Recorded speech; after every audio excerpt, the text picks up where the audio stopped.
Hello, maayong adlaw kaninyong tanan. Og sa dihang nangaon na sad ang mga one day millionaire pero sunod si Mana one day 18 na ni. Palamo jud bi ani guys kay ngano nagkarag-karag jud bi kay dugay kayo mini bakod kani magstay ka sa hotel mag-unsa na lamang. Maon ang sa sige na mo hila-hila na abtan jud mig alas 10, alas 11.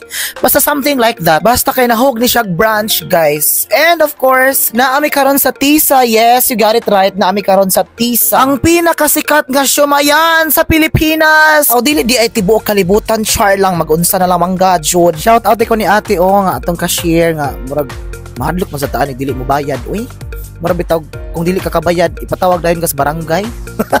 Kana bitaw mo mga pormahan anino kay murag jud kana bitaw na ay nanabo niya murag na hotdan og kanang na ay rice. Nagkayaga jud ang mga porma ani kay ngano arang gutuman na mag-unsa na lamang. Mao gani kay gamay ragtaw kay kan man ni murag sayo-sayo pa man ni kay kung na-timingan mig lunch ani maimpas jud ni ani amo ang kabuhi ani musaka jud ni. So mga unta ninyo guys, mo na siya guys akong gipaabot jud nga ituslo jud ning siomai sa lamian kayong sauce nila nga kana bitaw na ay murag nahog siya unlimited nga sauce. Oh, di ba? One thing day pud guys, ganahan ko kay naa slide dynamite. Yawan na kajutaan ni karon. Naa di poy nguyong guys nga ako murag kog tala. Gituslo na ko kanang naay. So sa siomai ginoo ko nga namon tay kani murag sweet man siguro na siya nga para dyan na sa nguyong.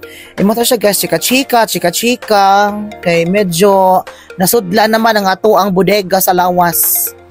So ni hype na tong energy ani guys. Tapos sila fried chicken actually and daghan kag kapilian pero ang pinaka kuan jud nila flagship nga food ani is kani yung siomai kay mao man pinakasikat. Hopefully makalaag ko sa ilahang siomai festival bato na. Dili ko sure. O diba, tanaway lang mga sauce guys. Unlimited, nga kanang ikaw dyan magbuot ba. Tapos nakapanindot ani ang ilahang kuan, kaning puso lagi nga ako adyong gipangita. Kaya daga kong nalabyan as we walk along sa ilahang street dire. Dili man puso ang ilahang rice. So nangita jud ko and luckily nakakita ko aning amo ang gikanan karon diba? And nakailas lang ako guys. Kuyawan na gajud ta ani. So siguro maka-discount na ko aning 20%. Hoy!